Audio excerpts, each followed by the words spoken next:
محمدرضا پادشاه ایران در کتاب مأموریت برای وطنم در توضیح 3 ازدواجش نوشته و بین ازدواج دوم و سوم مقایسه‌هایی بین ملکه ثریا و شهبانو فرح انجام داده که بسیار جذاب و شنیدنیه. بعد از طلاق از شاهدخت فوزیه 2 سال مجرد زندگی کردم، با اینکه افراد زیادی در اطرافم بودند که دوشیزگانی را به من معرفی می‌کردند. ولی من تصمیم به ازدواج نگرفتم تا بالاخره سال 1329 نام ثریا اسفندیاری را شنیدم و عکسش را دیدم. از همون لحظه نسبت به او علاقه و تمایل پیدا کردم. مدتی بعد خواهرم شمس را برای دیدن او که در انگلستان اقامت داشت فرستادم. خواهرم توضیحات مفصلی از قد و قامت و چهره زیبای او برایم نوشت و در اواخر همون سال ثریا به عنوان ملکه آینده ایران رسما نامزد شد. پدر ثریا از رؤسای ایل بختیاری و مادرش اصالتاً آلمانی بود.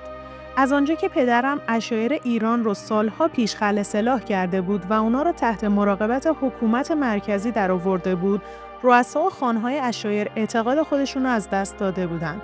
بعضی از اونا که علیه پدرم بلوا و آشوب کرده بودند در زندانهای مرکزی حبس بودند.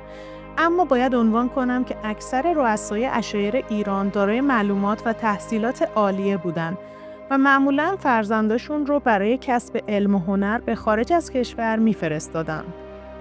آقای اسفندیاری پدر ثریا هم در اوایل جوانی برای کسب معلومات عالیه به آلمان رفته بود و در آنجا با همسرش آشنا شده بود و ازدواج کردند.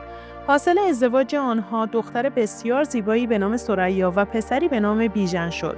ثریا چند سال به همراه خانواده‌اش در اصفهان زندگی کرده بود و بعد از آن با پدرش راهی اروپا شد. ثریا در آن روزها به زبانهای فارسی، آلمانی و فرانسه تسلط کامل داشت و کمی هم انگلیسی میدونست. اما برای یادگیری کامل زبان انگلیسی مدتی رو در انگلستان سپری کرد که من خواهرم شمس را برای ملاقات با او راهی لندن کردم. بعد از این دیدار ثریا به ایران بازگشت و خبر نامزدی ما اعلام شد. ما امیدوار بودیم مراسم عروسی زود برگزار بشه، اما نامزد زیبا و جوان من ناگهان دچار بیماری حصبه شد و مدتی در بستر بیماری بود. در نهایت در بهمن ماه 1329 مراسم عروسی ما برگزار شد. من و ثریا تصمیم گرفتیم یه ماحصل کوتاه داشته باشیم. در اون روزها اوضاع مملکت متشنج بود، اما خیلی زود به کشور برگشتیم. چند روز بعد از ازدواج من و ثریا مصدق سر کار اومد. همونطور که گفتم من و همسرم از ایران خارج شدیم، اما نه با دلی خوش و لبی خندان. ما به بغداد و روم رفتیم و این مسافرت سراسر نگرانی و دلشوره بود. در آن 1 سال و نیم که از ازدواج ما می‌گذشت، اوضاع نابسامان کشور در حیات زناشویی ما تأثیر عمیقی داشت. آن ایام برای من و همسر زیبایم روزهای سختی به شمار می اومد. کارهایی که مصدق انجام میداد باعث شده بود که مردم نگران و ناامید و وحشت زده بشن و سازمانهای مخالف و خطرناک به امور ملی ما نفوذ کرده بودند و هر لحظه از سمتی از کشور گزارش‌هایی از اوضاع وخیم و نابسامان به گوش می رسید که احساس می کردم کشور کاملا به خطر افتاده. کشوری که من و پدرم برای پیشرفت اون شبانه روز زحمت کشیدیم. ثریا زنی بسیار باصلیقه و متمدن بود. زیاد به سیاست علاقه نداشت. بعد از آروم شدن اوضاع کشور، من و ثریا به یه مسافرت کوتاه رفتیم. ثریا سلیقه خاصی در ترکیب منزل داشت. وضع کاخ یعنی منزل شهری ما به نظر من بسیار خوب و زیبا بود. اما ثریا بدون صرف پول بیشتر اونو بسیار زیباتر و بروزتر کرده بود. زمانی که با ثریا زندگی می‌کردم، همه جا پاکیزه‌تر و تمیزتر بود و رنگی تازه داشت. در طول ازدواج 7 ساله ما، علاقه ثریا به خدمات اجتماعی روز به روز بیشتر شد. یادم هست که روزی ثریا را با چشمانی اشک‌آلود دیدم، چون صبح آن روز از یک پرورشگاه قدیمی بازدید کرده بود و وضعیت اسفناک کودکان آنجا او را بسیار متأثر کرده بود و همه تلاشش را کرد که برای بهبود حال اون بچه‌ها اقدامی بکنه. با این حال ما به دلیل بچه‌دار نشدن زندگیمان ادامه پیدا نکرد و من تصمیم گرفتم بنابر مصلحت کشور ثریا را طلاق بدم و این طلاق باعث اندوه و تأسف زیاد ما 2 نفر شد. هرچند که عشق ثریا در اعماق قلبم نفوذ کرده بود، اما مسئولیت خطیر مملکت باید بر هر منظور دیگری فائق می آمد. و بالاخره مشاوران هم فکر من را تایید کردند و ما در اسفند سال 1337 به ناچار طلاق گرفتیم. بعد از آن در تهران زندگی را مجرد گذراندم و شبانه روز مشغول رسیدگی به کارهای کشور بودم. در آن زمان دخترانی برای همسری به من پیشنهاد می‌شدند. حتی در روزنامه‌های مختلف درباره ازدواج من مطالب بی‌اساسی هم منتشر می‌شد. ولی فکر من این بود که برای خودم همسری انتخاب کنم که نه تنها برای من فرزندانی بیاره، بلکه در اجرای وظیفه وجدانی و دائمی من با من شریک و همراه باشه و واقعاً از اوضاع اجتماعی مردم کشور و آرمان‌های کشورم آگاه باشه. روزی دخترم شهناز با چشمانی غرق در شادی پیش من اومد و گفت که او به همراه همسرش اردشیر زاهدی با دوشیزه جوانی به نام فرح دیبا آشنا شده که به نظر اونا برای رسیدن به ملکه ایران از هر جهت شایستگی داشت. داماد من مدتی مشغول به رسیدگی امور دانشجویان ایرانی در کشورهای غربی بود.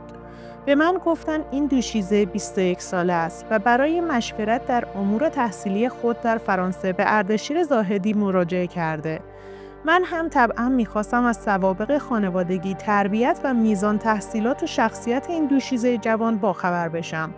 معلوم شد که پدر فرح از یک خانواده مشهور قدیمی در تبریز و مادرش از یک خانواده محترم روحانی گیلانی است.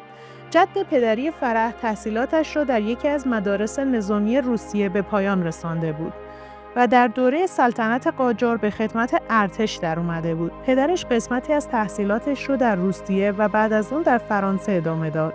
فرح در سال 1317 متولد شده بود و با پسرداییش که همسن هم بودن در یک خونه زندگی می‌کردند. فرح پدر خود را در 8 سالگی از دست داده بود و مادرش با کمک دایی و همسر دایی او زندگی می‌کرد.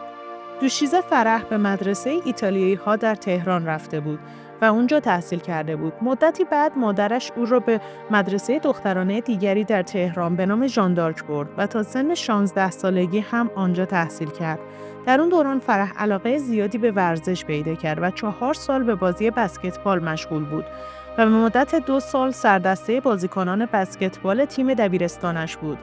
بعد از طریق دوستانی که در پاریس داشتیم در مورد همدانشگاهی‌ها، دوستان و اساتید فرح در پاریس هم تحقیقاتی انجام دادیم. یک روز دختر و دامادم فرح را برای شام دعوت کردم. دخترم شهناز و فرح دوستان مشترکی بودند و در خیلی از امور با یکدیگر توافق داشتند. بعد از چند بار دیدار و گفتگو ما تصمیم به ازدواج گرفتیم. قبل از ازدواج فرح را متوجه کردم که مسئولیت‌های بسیار سنگینی از این به بعد متوجه او خواهد بود که با وظایف یک زن مهندس یا خانه‌دار تفاوت‌های فراوانی داره. من بعد از ازدواج کاملاً غافلگیر شدم چون فرح برعکس ثریا و فوزیه به مسائل سیاسی و اجتماعی علاقه بسیار زیادی داشت و خیلی زود مشغول کارهای اجتماعی شد. در عین حال همسر بسیار خوبی هم بود. چند ماه بعد از ازدواج ما، پزشک مخصوص دربار حامل بودن فرح را به ما اطلاع داد و این خبر مسرت بخش در تمام کشور منتشر شد. حتی در روزنامه‌ها در مورد آن می‌نوشتند که به قلب مردم ایران اینطور الهام شده بود که فرزند شاهنشاه و شهبانو فرح پسر خواهد بود. البته که برای من تفاوتی نداشت و هر فرزندی که خداوند عنایت می‌فرمود موجب شادی ما می‌شد. من در اون روزها متوجه شدم که یه زن ایرانی اونقدر قدرتمنده که اگه بخواد زندگی خود، همسر، فرزندان و مردم کشور خودش رو میتونه به وضعی شایسته تر در بیاره. طبق روایات کهن ایرانی مرد و زن از یه نهال و به طور مساوی خلق شدن و هر یک به طور مساوی در آسایش و موجبات شادی دیگری باید بکوشند. هرچند که عده‌ای معتقد بودند کاش فرح هم مثل ثریا وارد کارهای سیاسی و اجتماعی نمی‌شد و مثل او مشغول خرید لباس و کارهای منزل می‌شد. اما من بسیار خوشحال بودم که همسر سوم من حالا با وجود آنکه فرزندانی به دنیا آورده و با وجود مسئولیت‌های سنگین در قبال من و فرزندانم مسئولیت ملکه‌ای کشور را هم به خوبی انجام میده.